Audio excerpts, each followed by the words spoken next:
les coulisses d'une signature hors du commun, celle d'un protocole d'accord entre Américains et Iraniens. Un mot de la forme. D'abord, la façon dont ce document a été signé. Regardez. This was not easy, I can tell you.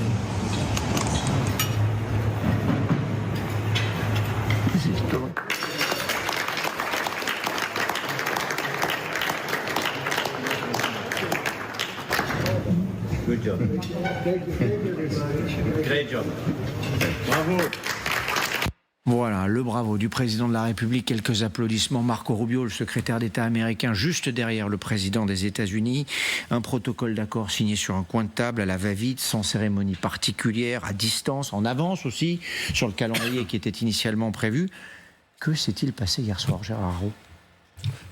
Il s'est passé que Donald Trump voulait triompher devant ses collègues, les collègues du G7 et les collègues et tous ceux qui étaient invités pour ce dîner pour le 250e anniversaire de l'indépendance des États-Unis.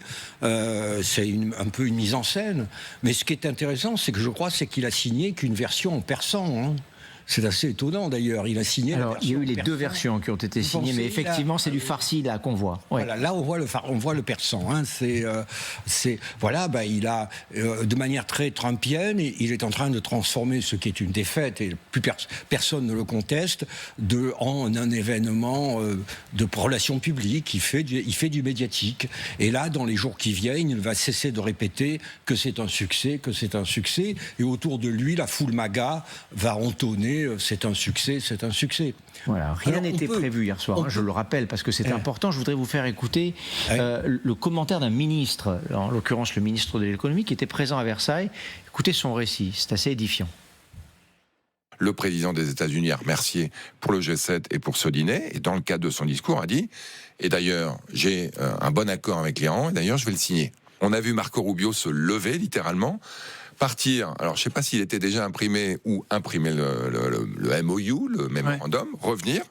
On a nettoyé les assiettes et le président des Emmanuel Macron était au courant ou pas de ça ? Moi je pense que le président Trump l'avait informé juste avant, puisqu'ils sont arrivés ensemble. Mais en tout cas pour nous, ministres du gouvernement français, c'était une surprise. Pourquoi cette précipitation ? Non, pas précipitation, c'est mise en scène. C'est le talent de Donald Trump, il met en scène même sa défaite. Voilà, il est entouré par ses pairs, par le président français et les autres, et ils l'applaudissent, et ils donnent l'impression que c'est une victoire et qu'il est fier de signer ce protocole d'accord. C'est sa force. Alors, dans ces circonstances, ça va être difficile d'argumenter, mais il ne va cesser de dire c'est un succès, et donc je suis fier de signer ce protocole d'accord devant tout le monde. Vous allez me dire, je vois le mal partout, mais est-ce qu'il y avait un risque pour Donald Trump de se rendre ou d'envoyer J.D. Vance signer avec les Iraniens en Suisse, comme c'était initialement prévu, avec une photo de famille qui aurait pu... Vous imaginez les unes de presse, le gagnant, le perdant, celui qui l'emporte, J.D. Vance qui se retrouve dans une situation, lui qui était peut-être dans cette administration le plus opposé à cette guerre, dont il ne souhaite pas être le représentant. Mais alors, justement, si on suit votre raisonnement, ça voulait dire qu'il avait intérêt à envoyer Vance afin que ce soit Vance qui apparaisse comme le responsable de cette défaite. D'ailleurs, Lindsey Graham, vous savez, le sénateur très trumpiste, qui, comme tous les trumpistes, n'est pas très satisfait de l'accord, a dit avec beaucoup de courage, Monsieur Vance, le vice-président Vance, qui est l'architecte de cet accord. Et là, j'ai vu que c'était une manière d'essayer de refiler le bébé à J.D. Vance pour essayer de couvrir Donald Trump de ce protocole d'accord assez piteux. Qu'est-ce que vous avez pensé, vous, de cette séquence ? On appelle ça comme ça, une séquence surprise. Voilà, tout le monde a été surpris. Nous aussi, d'ailleurs, hier soir, on a découvert ça au fil des heures dans la nuit. Moi, je crois je suis d'accord avec ce qu'a dit Gérard Araud, c'est-à-dire qu'il a le sens de l'à-propos et le sens de l'histoire et le sens de la mise en scène au bon moment. Versailles, chez les Américains, ça n'est pas rien. C'est l'indépendance américaine. C'est le traité de Versailles en 1783 qui qui met fin à la guerre d'indépendance. Et là a été signée une des pages les plus glorieuses des États-Unis. Donc il laisse à penser que lui aussi il signe comme président des États-Unis dans un des endroits les plus glorieux pour l'histoire américaine. Et donc effectivement ça transforme le narratif complet d'une débâcle, parce que c'en est une, pas une débâcle militaire, mais une débâcle politique, en une espèce de grande victoire médiatique. Et puis, alors moi je remarque, parce qu'on en parlait avec avant l'émission, que Versailles comme vecteur de puissance pour la France, ça reste quelque chose d'assez exceptionnel. Oui, j'ai beaucoup entendu ça, moi, dans les médias aujourd'hui. C'est un beaucoup, pardonnez-moi de l'expression, pour Emmanuel Macron. C'est vrai, ça.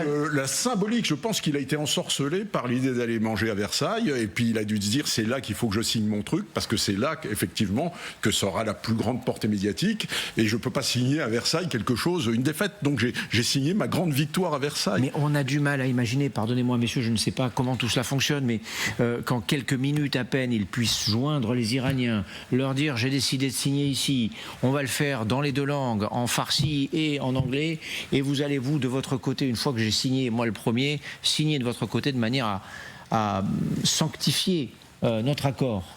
Non, d'abord, je pense que ça avait été monté avant. Hein. Ça veut dire qu'ils avaient changé une fois de plus, parce que la signature de cet accord, ils sont passés d'abord par électronique, par DocuSign, ils ont signé leur accord, puis maintenant, ça devait être demain, c'est maintenant aujourd'hui. Qu'est-ce qui va se passer demain? Bon, c'est un peu, il faut bien dire, c'est pas très organisé. Mais moi, je trouve que pour justement Versailles. Vous savez, le président de la République, j'ai eu l'occasion de parler avec lui, il ne se fait pas du tout d'illusions sur un Trump qui est imprévisible, qui peut dire le lendemain l'inverse de ce qu'il a dit aujourd'hui, mais Trump est l'homme le plus puissant au monde.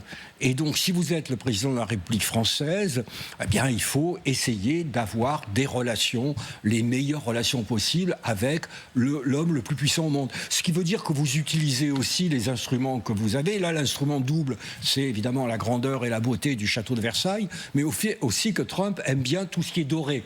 Donc, il faut bien dire qu'à Versailles, les dorures ne manquent pas. Et donc, je pense que c'est entre guillemets, de bonne guerre que le président de la République ait invité Donald Trump à Versailles, en plus avec le 250e anniversaire de l'indépendance. Alors il faut pas penser trop, hein. On ne va pas changer Donald Trump du jour au lendemain, mais il faut tout essayer, et il fallait essayer Versailles. Et ça méritait évidemment de revenir sur la forme et la façon dont les choses se sont faites hier soir. J'aimerais qu'on parle du fond à présent avec vous, si vous le voulez bien, messieurs. Cet accord, c'est aussi l'une des surprises. C'est ce que disent tous les experts, et vous allez nous dire ce que vous en pensez, très favorable à l'Iran. Écoutez à ce sujet la réaction du président iranien que je vais vous lire. Il s'agit d'un document historique et d'un message émanant d'un Iran puissant. La paix sera instaurée dans le respect mutuel. Historique, c'est aussi d'ailleurs le mot qui est utilisé par Donald Trump pour qualifier cet accord. Écoutez le 47e président des États-Unis. C'est un accord équitable, un très bon accord. Nous n'investissons pas d'argent en Iran d'ailleurs. Historique d'abord, en quoi l'est-il cet accord ? On pourrait presque dire historique parce que c'est une défaite historique des États-Unis, mais moi au fond, il faut, comme disait en général ma mère, il faut être juste.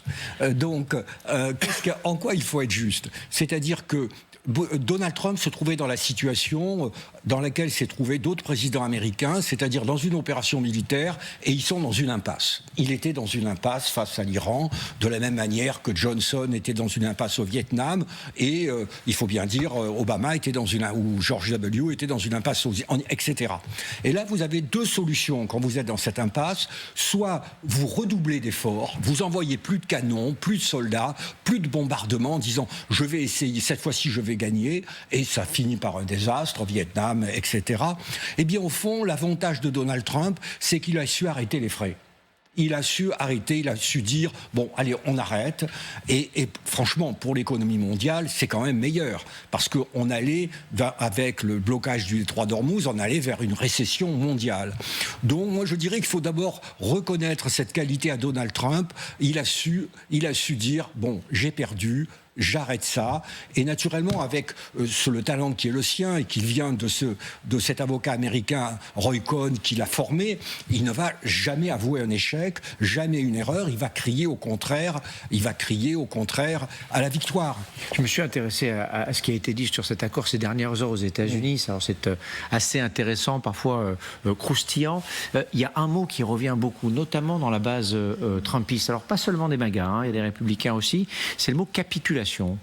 Est-ce que les États-Unis ont capitulé ? Quelque part, oui, parce que les buts de guerre qu'ils avaient annoncés, d'ailleurs qui n'étaient pas très clairs, aucun n'a été absolument réalisé à la fin. Tout ce qui est en faveur des États-Unis reste en suspens, et par contre, les Iraniens ont un certain nombre d'acquis immédiats, comme des levées des sanctions. Le détroit d'Ormuz continuera à l'appartenir. Il y aura peut-être même des droits de douane au bout de 60 jours. De l'autre côté, on attend toujours sur le nucléaire les négociations dont on ne voit pas très bien comment elles peuvent aboutir en 60 jours. Je crois que le GPOS a demandé plusieurs années. Ça me paraît très compliqué.